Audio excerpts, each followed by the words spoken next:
চলো আস্তে আস্তে মাকেই নিতে হবে।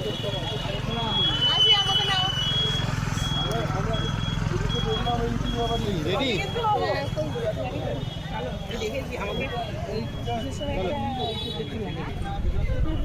লাগলেই হবে, না লাগলে লাগাবো।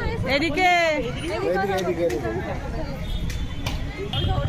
জগন্নাথ দর্শনটাও গতকাল করেছিলাম, আজকে এসেছি সাক্ষী গোপালে, গোপাল বাবুকে সাক্ষী দিতে যে আমি এসেছিলাম, জগন্নাথ বাবুর সাথেও দেখা করেছি। সেটাই, তোমরা সাথে থাকো, কিভাবে কি ঘুরছি বেড়াচ্ছি তোমরা দেখতে থাকবে।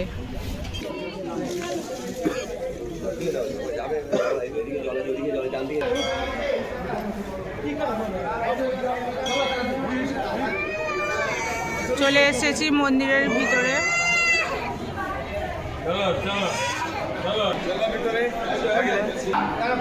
এটা সাক্ষী গোপালে এসেছি মন্দিরের ভিতরে।